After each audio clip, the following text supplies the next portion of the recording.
Bismillahirrahmanirrahim. Assalamualaikum warahmatullahi wabarakatuh.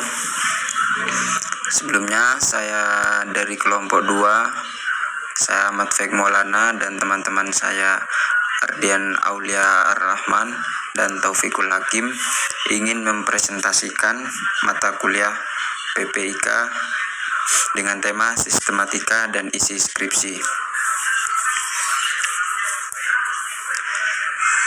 Baik, yang pertama ada namanya penelitian kualitatif.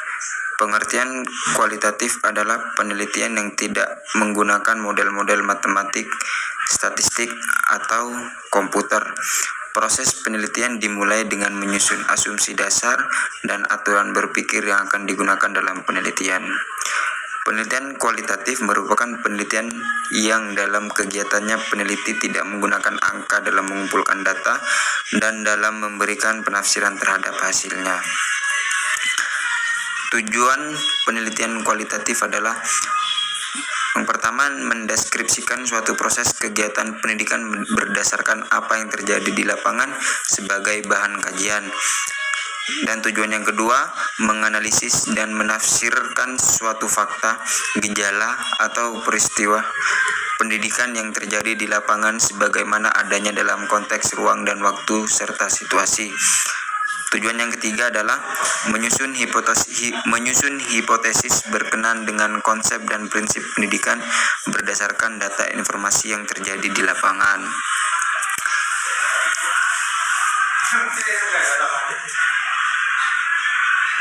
Selanjutnya ada penelitian kuantitatif. Yang tadi kualitatif, sekarang penelitian kuantitatif. Pengertian kuantitatif adalah upaya seseorang peneliti menemukan pengetahuan, menyuguhkan data dalam bentuk angka. Angka-angka yang diperoleh inilah yang digunakan untuk melakukan analisa keterangan. Dalam bahasa lebih sederhana lagi, penelitian kuantitatif adalah penelitian ilmiah yang disusun secara tersistematis terhadap bagian-bagian. Tujuan penelitian kuantitatif adalah bertujuan untuk mengembangkan model matematis, di mana penelitian ini tidak sekedar menggunakan teori yang diambil dari kajian literatur atau teori saja, tetapi juga penting sekali untuk membangun hipotesis yang memiliki keterhubungan dengan fenomena alam yang akan diteliti. Tujuan yang kedua, membantu dalam menentukan hubungan antar variabel dalam sebuah populasi, termasuk pula membantu dalam menemukan desain penelitian. Baik, selanjutnya adalah penelitian tindakan kelas. Sistematika penulisan penelitian tindakan kelas. Yang pertama ada judul, dan selanjutnya ada kata pengantar, daftar isi, dan yang keempat ada abstrak, dan ada bab 1 atau yang diisi oleh pendahuluan, dan bab 2 ada kajian teori, dan bab 3 metode penelitian, dan bab 4 hasil penelitian dan pembahasan, bab 5 simpulan dan saran. Dan selanjutnya ada penelitian pengembangan. Sistematika penulisan penelitian pengembangan. Yang pertama ada judul, dan yang kedua ada kata pengantar, dan selanjutnya ada daftar isi, dan selanjutnya lagi ada abstrak, dan setelah abstrak ada bab 1 yang diisi oleh pendahuluan, bab 2 kajian pustaka dan perumusan hipotesis, dan bab 3 metode penelitian, dan yang keempat hasil penelitian dan pembahasan, dan yang kelima atau yang terakhir penutup. Deskripsi sistematika penulisan hasil penelitian pengembangan. Isi bagian awal. Unsur-unsur yang harus ada pada bagian awal tugas akhir, skripsi, tesis, dan disertasi hasil kerja atau penelitian pengembangan sama dengan isi bagian awal tugas akhir, skripsi, tesis, dan disertasi hasil penelitian kuantitatif. Isi bagian inti.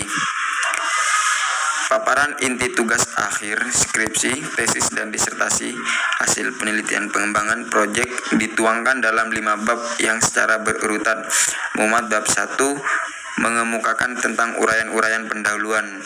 Bab 2, memaparkan tentang hasil kajian teori dan temuan empiris yang relevan dengan proyek yang dikembangkan.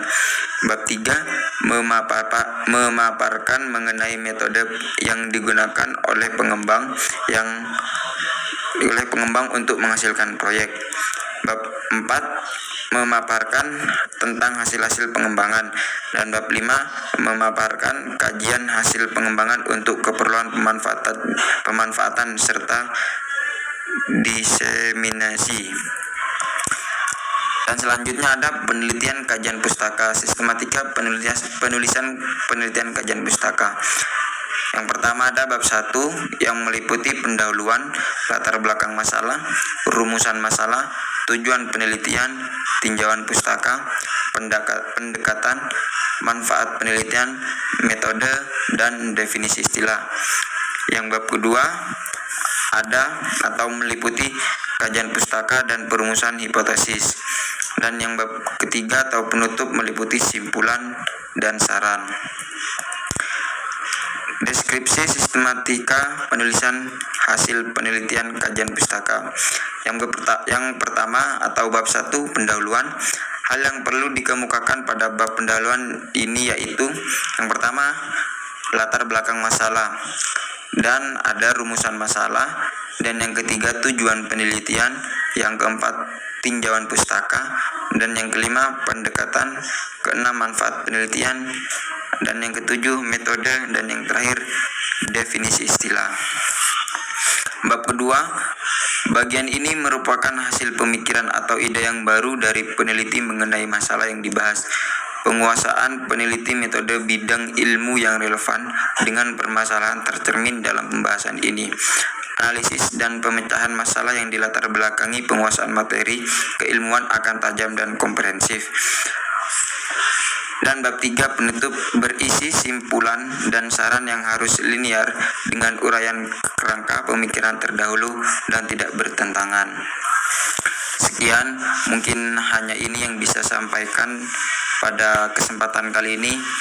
Saya dan teman-teman sekalian atau dari kelompok 2 ingin meminta maaf jika ada kesalahan, dan kami akan menerima kritik dari kalian atau teman-teman mahasiswa jika ada kesalahan atau kekeliruan dalam penulisan PPT ini. Sekian dan terima kasih. Assalamualaikum warahmatullahi wabarakatuh.